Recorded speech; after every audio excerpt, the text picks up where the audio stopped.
Good afternoon, everybody. You heard me a few moments ago announce the Senate schedule, and can't promise you that it'll work out to the minute, but it's certainly our intention to get the job done today and tonight.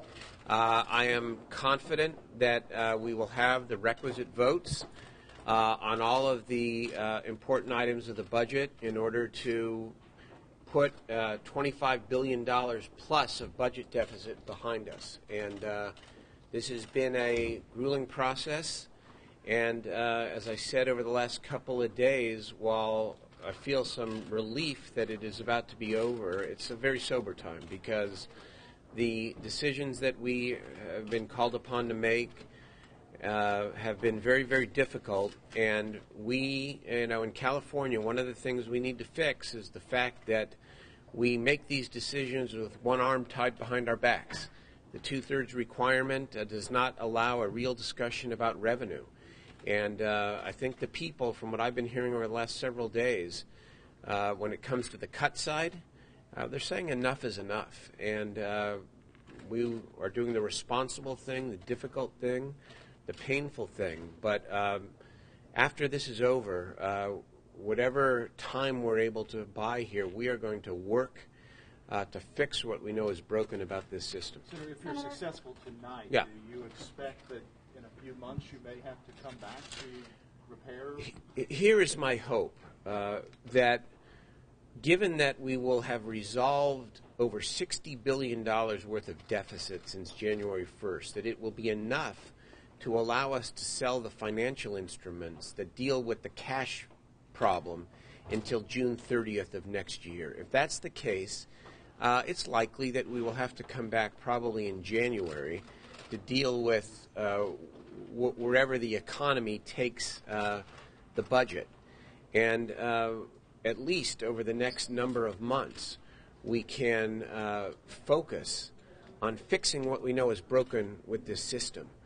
We have not quite had the airspace, if you will, given what we have been dealing with over the last 6 months, to be able to focus sharply on changing the system. It's everything from taking very seriously the recommendations of the Tax Commission and redoing our tax structure in California, to bringing government closer to the people and changing the relationship between state and local government, to initiative reform, to changing this two-thirds requirement in California. We're only one of 3 states, and it obviously is not working.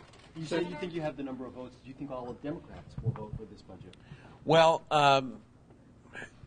we will have more than enough votes, period.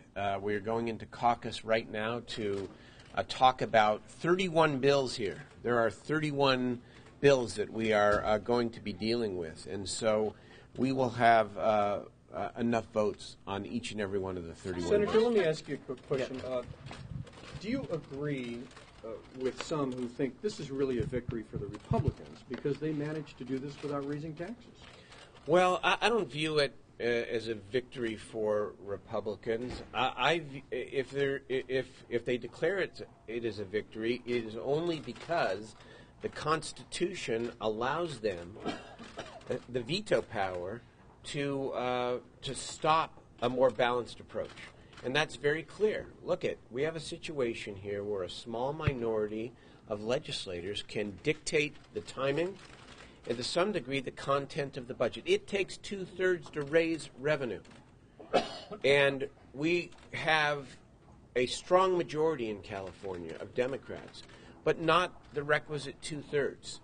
We keep coming back to this, but it really is fundamental. If you believe that the majority of Californians should be able to dictate California's future, and if the people don't like the decisions of the majority, they can then vote them out of office, then we need to be looking at how to make California run in a much more effective way. So no, I don't view this as a victory for Republicans. I view this as a very difficult time for Californians.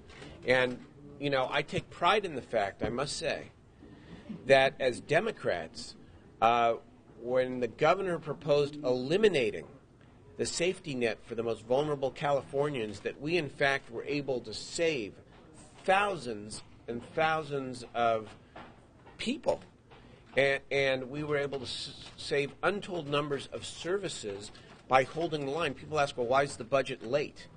Well, it's late because we stood our ground in not taking a cut-only approach that would have created much more hardship for people. So it could have been much worse. I take some pride in that while recognizing that when you're dealing with a $60 billion plus problem and the worst economic crisis in the state's history, there's going to be a lot of pain.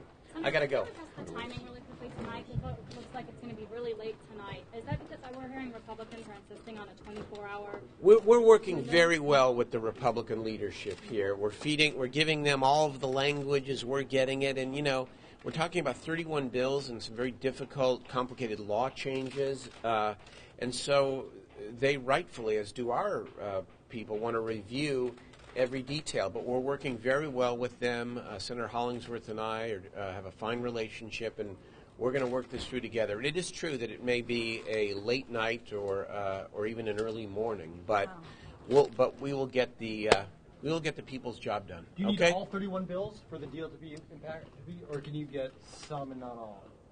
And still have a budget deal? It's a whole agreement, so we intend to go after to get all 31. Technically, you wouldn't have to do every single one of them for it to hold together, but it's our intent to do all of So them. you won't leave here until this is done? I'm not leaving here until this is done. No. I even have a little cot in my office in case I need to go in there for 10 minutes of rest. But no, we're staying, we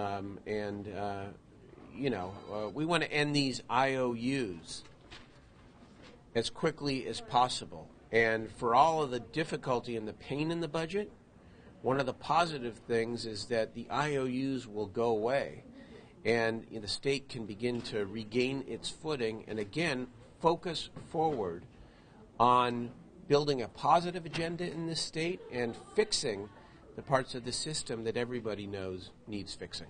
Okay? Thank you all very much. I really appreciate it.